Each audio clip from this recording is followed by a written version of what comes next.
Your media, where you are.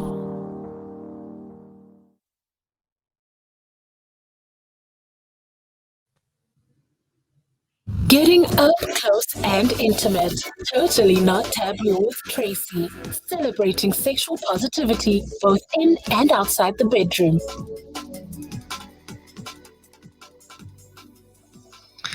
Hi, learner lovers. I'm Tracy of Totally Me, Intimacy and Relationship Coaching. Welcome to Totally Not Taboo. Today, we will be discussing what is taboo, what is sex, and why is it actually taboo? We'll be talking to my guest, Judy Alter. And Judy and I have known each other for 30 years. I met her when I was a student social worker at Family Life Centre, and she was actually my mentor and my educator. So I've learned a lot from Judy, and over the years we've become very close friends. And because I cannot remember everything about Judy in terms of her professional credits, would you please just give me some leeway here, and I'm going to read all about Judy and what she has achieved in so many years in practice. So Judy is a trained therapist with over 25 years of experience in private and corporate practice in the public arena. She's held various portfolios during this period that include training in organizations, management coaching, facilitation groups and forums, teaching clinicians, and leading sexuality education teams. She has extensive experience in facilitating healthy relationships between couples within groups and in the corporate arena. She has consulted within organizations that has allowed her to foster effective connection between employees and their management. Her paradigm encourages individuals to gain direction and meaningful lives in this challenging world. She has been invited to talk on many radio stations and appear on television programs. She has contributed to a book on women's issues, which is a particular passion of hers. Her holistic, integrated approach assists others to perform at optimum and impact on their internal and external worlds. Judy has been very involved in educating clinicians and individuals to feel comfortable and knowledgeable about their sexual needs and health. Judy is passionate about encouraging women to take ownership of their bodies and sexuality, to stand behind themselves as their own personal warrior and sexual goddess. Judy, without further ado, I would like to welcome you as my guest on the show, Totally Not Taboo. Thank you, Trace. And it's lovely to be here. And it's lovely to be here on your first show. It's a great honor to spend this time with you. Judy, as my friend and now my colleague, I want to please thank you for being my first guest on this show. And for all our listeners and our viewership out there, I want you to please be patient with me during this very first interview, because I'm still learning the ropes. Perfect. No issues. Who better to take me there than my friend? Of course. So, Judy, we're going to open this discussion with the topic, why is sex so taboo? Okay, well, it's a very complicated question to answer, and I suppose it depends who you're asking. So where are the areas here that get a little bit tricky? Of course, our culture. We know that in certain parts of the world, culturally, there's no taboo on sex. In fact, there's a lot of separation around men and women, and sometimes especially women, to explore their sexuality, to feel comfortable with it, to experiment. There's no great value on virginity. there's really just that knowledge that sexual happiness gives us a feeling of feeling good in the world and feeling good in our relationships. But for the main part, that's not mainstream. Certainly within our culture, within our cultures in this country, for example, there is quite a lot of heaviness around sexuality and the kind of practices we do within sexuality and our sexual orientation. There still is, we find in our own cultures in this country, a lot of heaviness, a lot of can't do's, a lot of judgment, a lot of stigmatization around certain choices, practices related to gender, orientation, age, and so on. And where does that come from? Well, it's both an easy and a hard question, because for many people, and I'm sure you see it in your own practice, they can't tell you that there was a word or a sentence or a particular attitude. There was just this experience they had of their own parenthood experience, that sex was precious to be kept for, that you only had to do minimums, and that can be from family culture, religion, all the dogma around our bodies and around sexuality in our religions. And that is pretty much across the board. There are definite rules around our sexuality and having sex and enjoying sex within most religions that we talk about. And also, there's some culturalization around women and their bodies and how powerful they are. If you look at the kind of practices we pursue to stamp down women and their sexuality, that's not necessarily only religious based, but it's also about patriarchal understanding of women and their bodies and how you need to be if you want to be a male man. So that kind of covers, it's almost, there's no end to the kind of taboos that I still see in private practice, and the lack of permission we give ourselves to just have a good time and just to feel comfortable around what our body is, how beautifully it functions, and what it looks like. There's just kind of all that stuff still exists out there. In terms of today, media, social media, influences, nothing much has really changed. You would think that this new generation, which both yourself and myself don't really belong to, that there would have been, there's a lot of liberalism around sexual choices among certain communities, but there's still quite a lot of taboo acceptability even within those subcultures. Absolutely. Yeah. So you've covered a lot of issues that actually I wanted to discuss, but we can still expand on so many of them.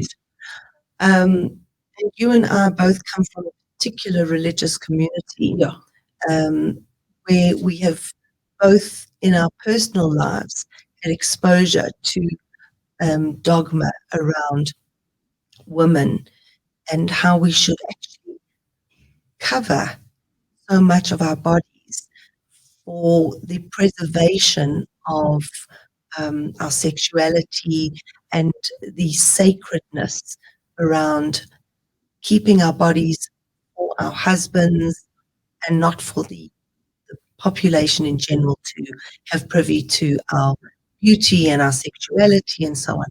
So it's very similar when I look at our religion compared to other religions.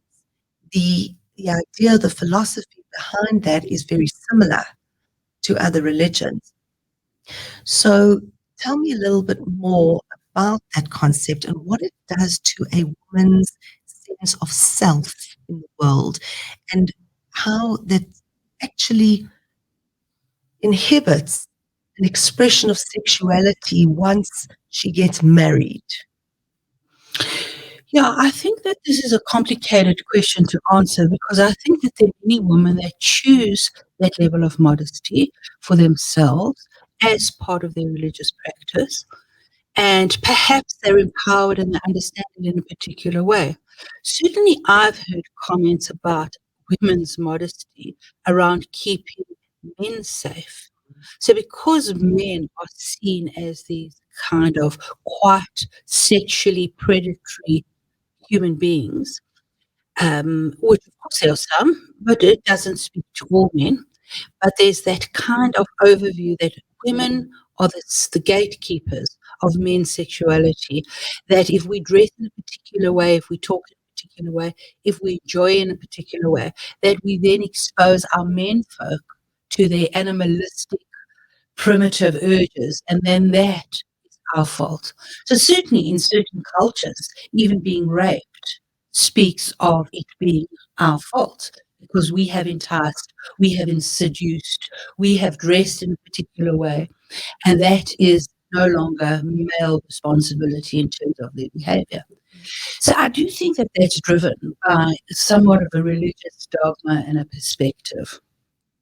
If you live in a society where you don't have choice, and choice is an interesting word, but if we just take it at its most basic level of saying, I choose to do this or that, and I've read and I'm informed and I really do believe I have that choice.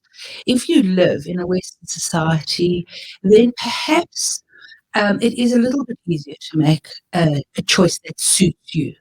If you come from a culture where you don't really have that choice, how it affects you is how it's going to affect many areas of your life, not only your sexuality. Because again, you are in service to, you are owned by, your male makes those decisions for you. And that, of course, it's, the narrative on that is that it will impact on all areas of your life, from what you eat to what you dress to how you bring up your children to where you go to what you're comfortable with to who you converse with to what kind of job you can take, what kind of education you can receive. So that is very complicated, and sexuality then is part of that. Obviously, for you and I, that is a very important part of it because we both see sexual health as an important part of feeling well in the world. But it is only one aspect. When a woman has a choice, so to speak, but comes from a family who can't tolerate her level of comfort with herself, or her partner can't, or is very controlling, how does that affect a woman? Well, in my opinion, quite adversely, because you're not living authentically. You're not living your life. You are submissive to other people's wants, desires, etc. And that can adversely affect your ability to make choices around how you want to have sex, with whom you want to have sex, what kind of sexual practices you will enjoy, how you want to experiment. And so you have to shut down then in order to stay in a marriage or any relationship. And we both know that when you shut down one part of yourself, the rest follows, because we don't really have that ability to shut down some feelings and not others. It kind of then becomes an inclusive uh, practice. And that once we have no voice, that is dangerous for men and for women. If you have no voice in your own life and you've had to shut down on your own experience and your own wishes and desires, in my opinion, it makes for very difficult living. 100%. So much there that you've given me of so much value. The other thing that I wanted to talk about on the religious aspect, and then we can maybe move away from that, is this idea that sex is taboo because there's such a connection between the act of sex being associated with the animalistic experience. And that is not congruent with a spiritual act of, let's say, I've lost my word, procreation. Yeah. It's not the spiritual union, so to speak, correct, that we are taught is the ultimate in our sexuality. Correct. Yeah. Some people cannot actually connect between, if this is a spiritual act, why does it feel so animalistic? Yeah. Yeah. And again, complicated. I've certainly worked with women and men right across kind of cultures and perspectives. The thing that I want to make note of is that sometimes we have perceptions outside of a practice or a religion where we make assumptions about that religion, and it's not necessarily true. Because within a closed religion, you're going to find people who practice it on the extreme where they put huge fences up in terms of practice, and it can only be done in a certain way. But if you actually go back to the original sources, even within that religion, what you discover, in fact, is that there's a lot more permission than you are aware of. And people who learn that will tell you, I've trained clinicians, marriage therapy, whatever their particular culture is. And I've learned over the years that in fact there is a lot more permission in a lot more religions than you would actually know.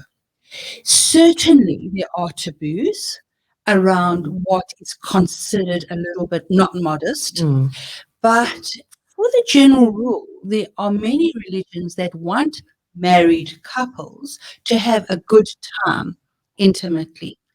Of that, it becomes a little bit iffy when there isn't that spiritual connected union. So to have a quickie or to just have sex because you're horny, you're tired, you're bored, you're hungry, you've had a hard day, you don't know what else to do, you're making up sex after fighting, which are all the aspects that we know how we use sex. That becomes a little bit more complicated in a spiritual union. And so, do people, even in much more flexible religions, have permission to do that? I would say that there are people that certainly practice that, but don't talk about it within their social circles, within their religion. But we're human, Trace. We are animals at some level. We do have sexual feelings. We do want a kind of a variety. We can't live on hamburgers and chips every day of the week. We need a little bit of chicken, a little bit of fish, and a little bit of vegetarian. And that's exactly the same menu that we prescribe for your sexuality. So if you come from a space where only spiritual sex is acceptable, it's not ideal. It's not ideal. But it is a journey, and it is a questioning, and it is a reading, and it's an opening up, and it's a transparency, and it's feeling safe with your partner to begin that process of looking at alternatives. Because I guess it depends how, often spirituality and romantic sex get confused. But in my opinion, you can have a great spiritual connection that is also very animalistic and very sexual.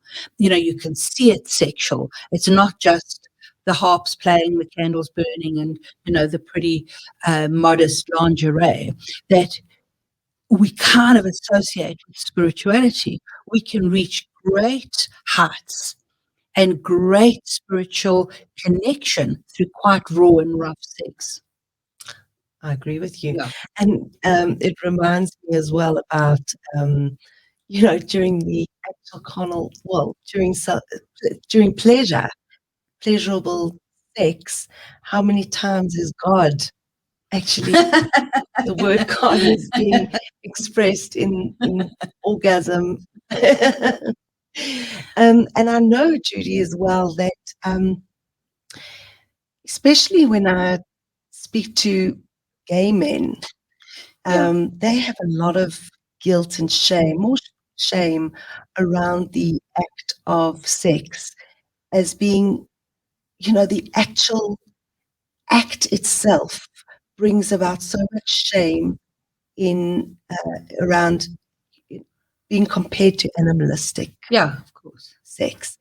So there's that issue that I've seen in my practice with gay men.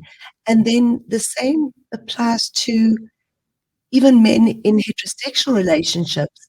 They also suffer from performance anxiety because of the grunting and the groaning that comes with an orgasm, that they cannot reconcile the pleasure aspect. Right. And then again, women as well, they suppress the animalistic sounds as well that comes with pre-abandoned sexual pleasure. So I completely get that association with animals all in the wild and spirituality and that connection during intercourse. So that's a tough one where we have to normalize, or we have to make a distinction between humans and animals, Yeah. and say, say that God made us as pleasurable human beings on this earth, enabling us to have human experiences on this planet, which are different from animals. And also we must remember that animals copulate in times of, the word is on the tip of my tongue. Stress. No, they copulate in times of fertility, when the woman is in egress. There we go. Right. When the female is in egress. And so it's not necessarily that a male will just take a female when he's feeling horny. Yeah. It's completely biological, it's physiological in the animal kingdom. So, well, that's not 100% accurate. I mean, for my sins, I will read on animal sexuality because it just happens to be, this is an area that fascinates us. So I'm interested in how animals, their experience as well. And in fact, the book that I read most recently was a book called Bonk. Yeah. And it's really just on animals bonking. And, for my sins, I'm sorry. Not something I like to admit at dinner parties. But you would. Of course. Conversation. But what she describes is, first of all, there are some primates that have sex because it feels good. So there's I'm going to get this wrong, but I think it's the bonobo monkeys. They just have all day. They just bonk. They just enjoy, and there's no limit about who you can have sex with, whether it's a child, an adult, a same gender. Sex is the way to go in those particular animal groups. They find that pigs are orgasmic. So even though they may only be having sex for procreation, and because the female is now able to fall pregnant, they still enjoy the act. And that is more common than you would imagine. All that stuff around, homosexuality is unnatural, you don't find it in the animal kingdom. Plenty homosexuality. Just because there is a way of connection, it is a shared experience. So it's not as rigid as we once thought, that animals are animals and therefore only procreate during sex. But it's almost starting to seem that there is a need for closeness, for comfort, for physicality, for sex, and that many animals have an orgasm, and they look to repeat that process because it's an enjoyable process. So when we talk about animals now, it's not animals versus human. I guess there's lots of things that animals do that look human, and there's a lot of things that humans do that can look animalic. You've got to be comfortable, animal-like. You've got to be comfortable with your body, with your sexuality, with experimentation, with being out there. Because, yes, of course, orgasm is not the most romantic space, neither for men nor for women. You have to really be comfortable with who you are and this experience that you're having. So, yes, there is an animal part. And I just say, well, so what? When you're very hungry, you stuff that burger down one time. There's lots of things that we could do that are not the most polite and not the most kind of good-looking things. And that comes down to a lot of our instincts and a lot of our basic needs. When we fight, not such a pretty space to be in. We can be very vicious, very brutal. those claws come out. Oh, yeah. Absolutely. Thank you for that information. So useful, so relevant. The other thing that I wanted to talk to you about is sex being completely taboo. Where else do we see that in terms of fetishism, kinks? Right. Tell me about that. Well, even if you're given permission to have sex because you're now married, you're in the right relationship, you are given permission to have sex with your partner, your husband, your wife, whatever it is, it's prescribed. So, in Victorian England, the saying, close your eyes and think of England, was 100% an instruction given to wives before they were allowed to perform sexually. Now they'd married the man and they were asked, these young brides would say, how do I do this? What's going to happen? Half the time they weren't told. But what they were told was that they picked up their nighties, pulled it over their heads, and their husbands were allowed to penetrate them. What would you be doing at that time is you just say, I'm doing it for England. This is my patriotism. I'm going to close my eyes and just think of England. And that was just really about making sure that you were doing your duty. And those men, when they wanted to have a real sexual relationship, they were the ladies of the night. They would enjoy themselves in taverns and in pubs with prostitutes that enjoyed having sex, that were fun, that were bawdy, that were kind of out there to give themselves and the men a good time. So what happens is that taboo state has kind of lent itself to the sexual practices that are comfortable.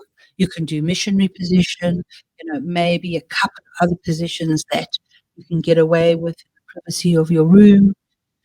Certain oral pleasuring has their still problems. Anal pleasuring, there's still problems. And that's even within the safe space of your chosen partner.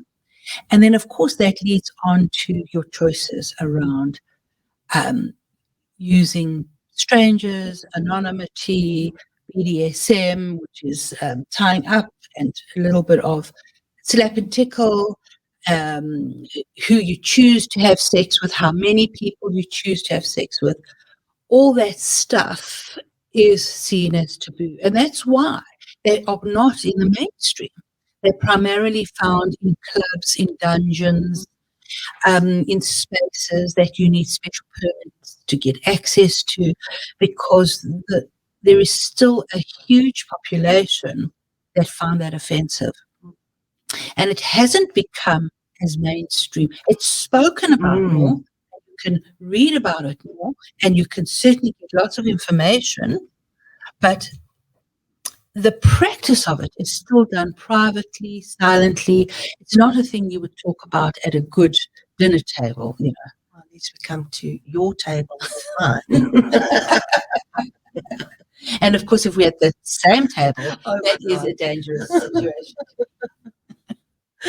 Absolutely. So there is that whole taboo around sexual practice and who you're having sex with and how, and almost quite hard to make a choice about, because in order to choose to do something out of mainstream, you really got to know somebody who knows somebody to have access to get introduced to, to hold the secret of.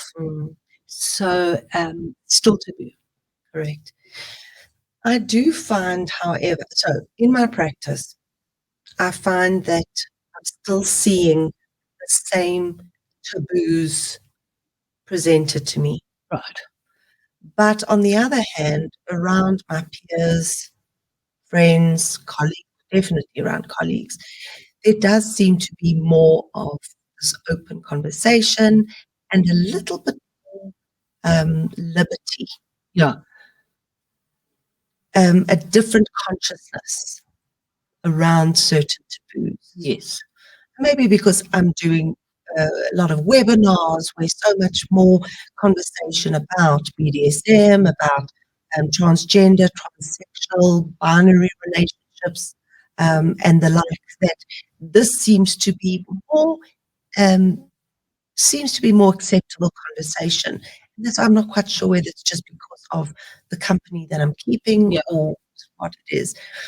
But how do you think do you think that we are changing scripts, public opinion and so on? Do you see it in your practice? Do you see it in your daily life?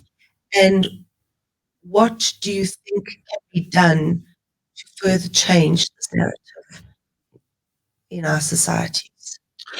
Yeah, what I find is that there may be a couple that are quite limited in their sexual repertoire, but they seem more easy to tolerate the discomfort of us talking about it in a session. 30 years ago, it was really hard to even get close to that discussion. Today, if I would ask a couple a question, do you use toys, for example? If they don't, they are more tolerant of entertaining the idea. So they are curious, they're sexual curious, and they are, if I say to them, well, here's one, go and use it, and please don't give it back. They will do that. They will kind of, once I've broached the subject and once I've explained how to use it, they seem more willing to experiment. That has changed because it's in a lot of media. You can get anything on the internet, and they're used to watching even non-hardcore porn are going to do certain things that would never have been done before. Listen, when I was a child, when I was a young adult, you couldn't see porn. You had to really make an effort to get a porn magazine and a video, and it was your prized possession. Today, it's not like that. And whilst there's perhaps too much exposure, because I believe that we become desensitized from too much exposure, at the same time, there's also enough to learn. If you want to know how to orally pleasure your partner, there is no reason not to know how to do that, because you just have to click onto your internet on your phone, where no one's watching, and there it is. There's one of 50 videos that are going to teach you. So yeah, that's become more mainstream, and that is really it's an amazing space to play in for us as therapists, because you're not spending so much time breaking down exposure. But I find I still give a lot of permission with a couple. It's you encouraging them, you're explaining. I did sex education for 20 years of my life in schools, in universities, and still people don't know how their bodies work, and still people don't know what happens during sex or how to have an orgasm. And so there's still that kind of that wall up where, even though the information is there is still a stigma or a taboo. And so I find that encouragement, that permission giving, that kind of normalizing of behavior is what I still do in the practice. So yeah, it's there. And when we educate now, it's not so difficult to get information to educate, and it's not so difficult to do the education because people are more tuned in. But there's still a lot of that stuff where if you're not sexually in the world, you haven't really thought about the stuff. You kind of land up in a space, you're expected to know what to do, and you become completely intimidated because you don't know. And I find that working with a couple who were both virgins before they got married, it becomes such an endless cycle of shame that they experience throughout the marriage until they come to see me, that they actually never have the conversation about sex. Right. It's always awkward.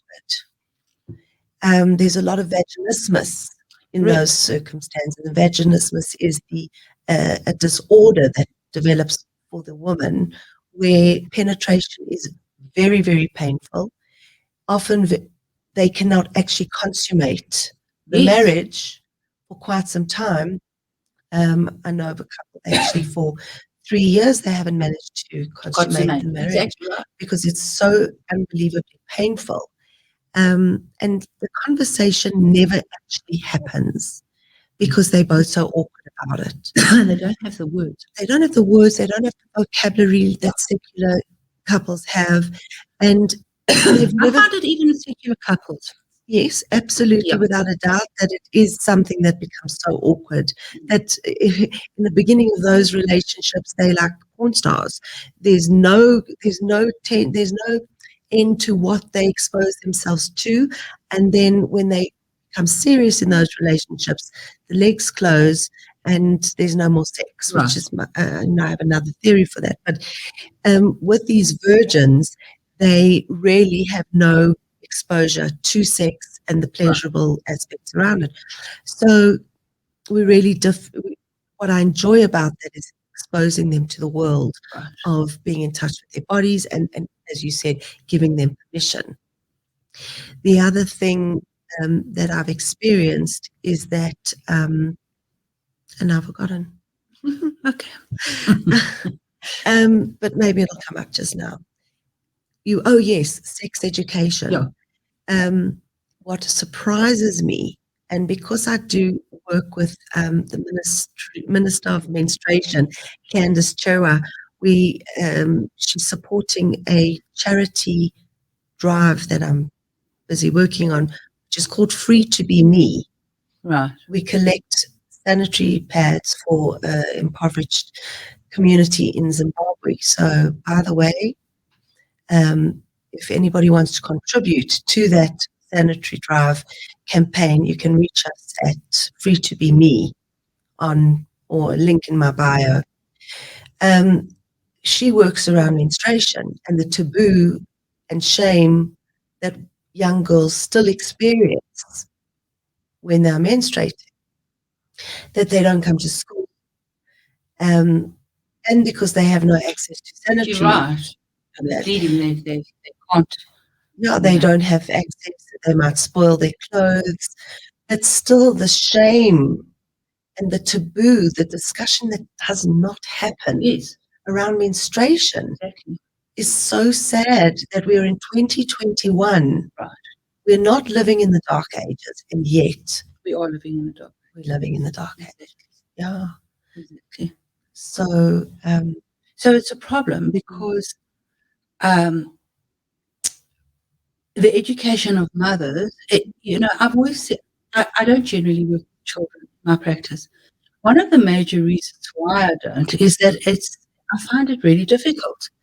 And one of the reasons I find it difficult is that the impact that you have is limited because you're sending back an adolescent into a home where there's been little change. Mm. And that's what I feel about this level of sex education is that parents don't want to shift. They have a belief that if they destigmatize their daughters and their sons' sexuality, that they will then become promiscuous, that they will then hand it out to whoever around. In fact, some of the research shows quite the opposite, that the more information you have, the more empowered you feel about your body, the more careful you are around taking care of that body. But I guess it feels for many parents like they're stepping into a dark hole.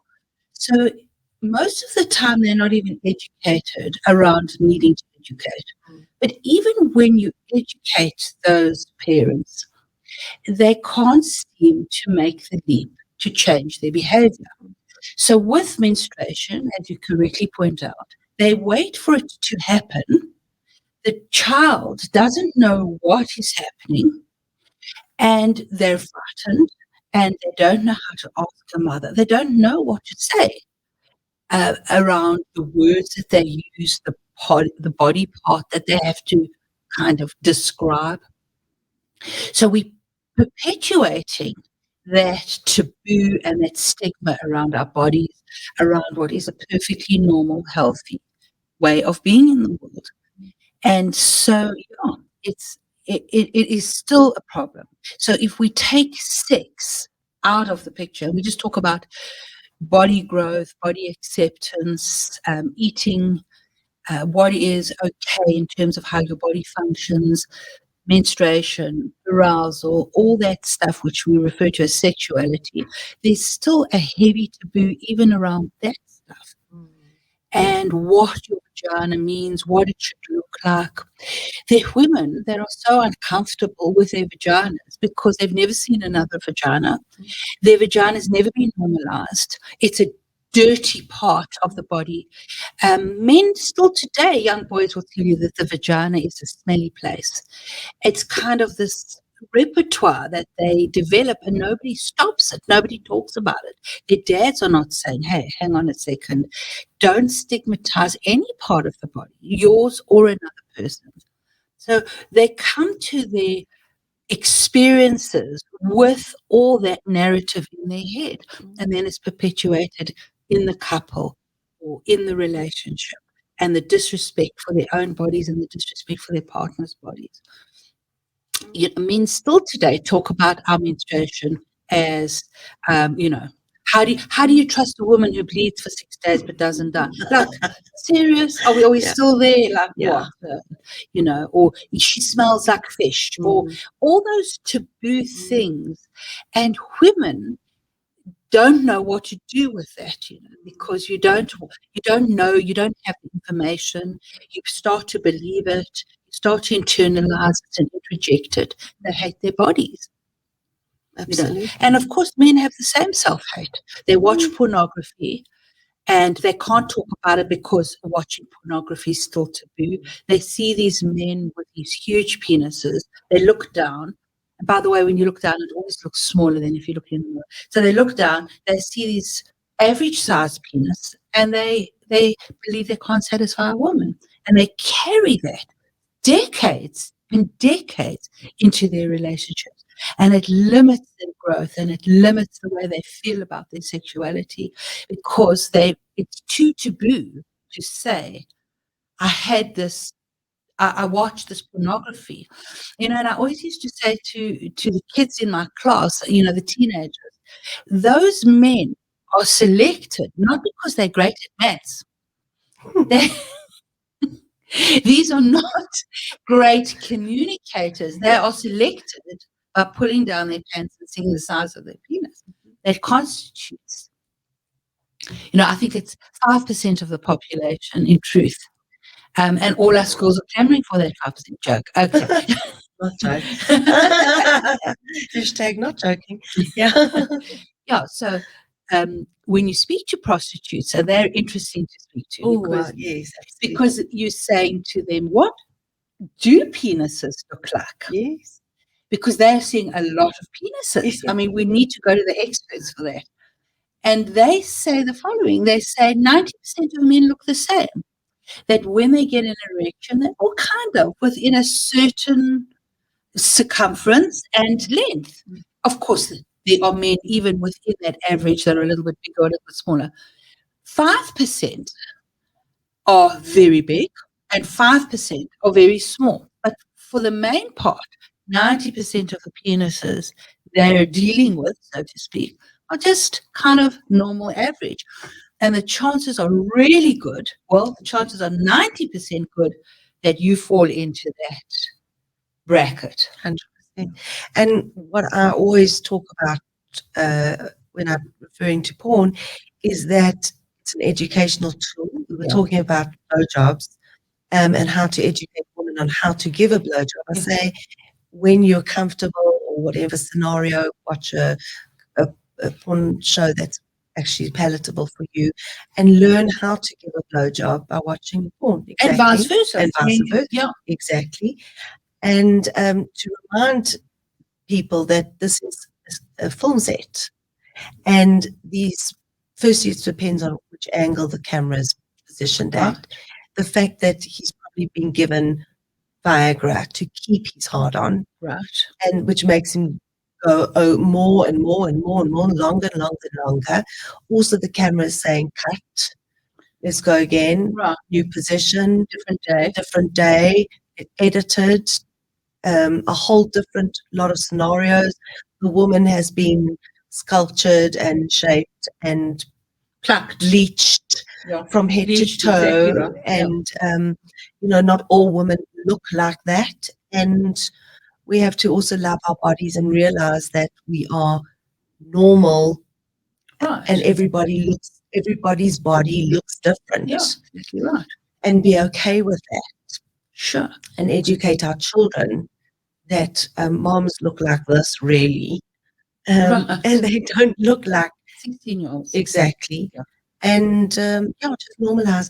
The other thing that comes to mind as you're speaking is that when we speak about sex as taboo, is that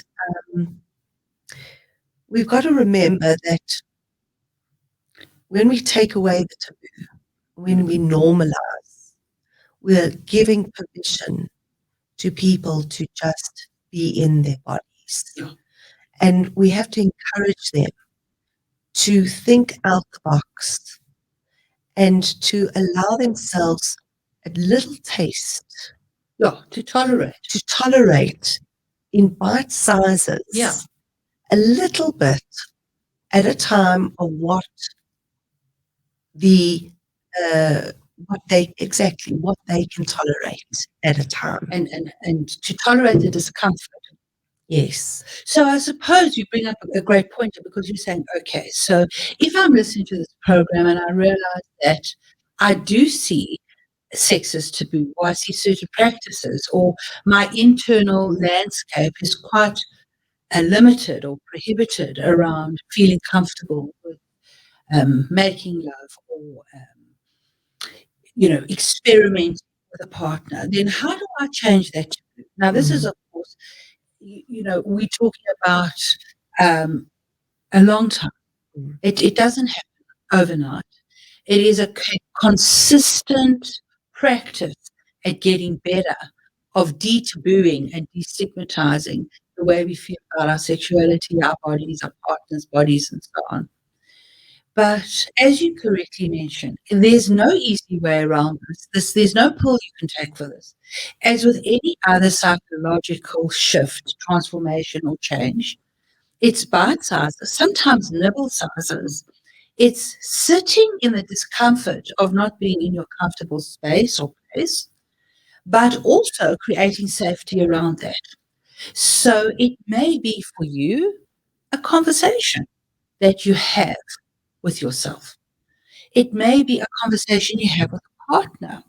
It may be about giving yourself permission, not even to self-pleasure, but to begin the process of touching a body, of examining your vagina, of seeing where everything fits in. It may just be picking up an article or a book or looking at the internet. It really is completely personal and subjective at what level you are and at what level you start the process of emerging into your own transformation and of empowering. And the big word at the moment is of embodiment, because that mind-body connection we see more and more is absolutely critical for an integrated life and an integrated experience. So it's not only tuning the mind, whilst that is critical, it's also giving permission for the body to be involved in the process. So whether that's touching, looking, experimenting, giving permission, learning about a practice, trying it a little bit, breathing through it, not liking it, trying it again. Because what you do, lifting the taboo is an integrated process. You can't just say, okay, from Monday morning, 8 o'clock, I'm not going to feel stigmatized around my body, sex, or whatever it is. It's really an integrated process of bringing the body to play, the mind to play, consulting a professional, reading the right book, asking a friend, thinking about things. There is taboo that goes as far as saying, I can't even give myself permission to think about sex because it may be too confrontational for me. So maybe you're at that point where you give yourself permission to ask yourself the question, what do I think about sex? there are many people who've not even asked themselves that question. And if you haven't asked yourself that question, you certainly can't educate yourself, and you certainly can't educate your children, because it's got to be, everything's got to be thought of in this world. That is our obligation, is to spend time thinking the issues through. And if we don't know what to think about, because we're so tabooed, to use it as a verb, then I have to reach out to the resources. And luckily today you can go onto the internet and you get a wealth of information. Even our bookshops are full of books that didn't exist 15 years ago, but are there now. There are chat groups, there's Instagram, there are amazing people on Instagram that spend huge amounts of their time looking to educate people, looking for you to connect with them, to understand their philosophies, to understand how they think about the world. It's there at a click of a button. We've never lived in a time that we have had so much access to so much thought. Go on to Twitter. I mean, my God, there are amazing people on Twitter that all they do is think about sex. And they share that with you. They're professors of sexuality and they've written books on sex, and they will start your process of feeling comfortable in your own skin and removing the taboo and the stigma of whatever it is for whatever reason. And you can also do that in secret. If you're not quite ready yet, you can educate yourself, you can expose yourself. And when you feel more ready and more knowledgeable, then to share that with a partner, or to ask a parent a question, or to discuss it with a friend. I love that. So, Judy, I just love talking to you, and that's why I use you as a friend. But really, I've always referred to you as a great source of information. Thank you. And your absolutely huge wealth of knowledge in so many aspects. So thank you so much for joining me on my show, my very first interview. I also have to say that I'm just learning how the cameras work. Yeah. So forgive me if I have been a little bit temperamental with where I'm looking. No, that's okay. So it's like I'm looking at you, then I'm looking at the camera. camera. No, but it's fine. So it's not disturbing, because I could talk to a wall if I had to. Oh, for sure. So the other thing I wanted to ask you is, how can people get hold of you? Do you have a website? Do you have an email address, an Instagram page? Where can people get hold of you? That is an interesting question. I do have a website. It's judyalter.com. Okay. And I don't have an Instagram, but certainly you can contact me directly on my cell phone. Okay. So I think that probably the best thing is that they go through you. Okay. And if they need details about me, then they certainly can find out from you. It's probably a little bit safer than just going out. Absolutely. Absolutely. Yeah. So for all my listeners and viewers or the audience, please, if you would like to get hold of Judy Alter, please get hold of me and I will put you in touch with her. Thank you. So again, Judy, thank you so much for coming on my show. Thank you for having me. It's been a treat. Great stuff. And to our learner lovers, have a great week, and please stay in touch with Totally Not Taboo for more very exciting interviews to come. I hope you've enjoyed our first one. Take care, and why don't you try and tackle your personal taboos in whichever way is comfortable.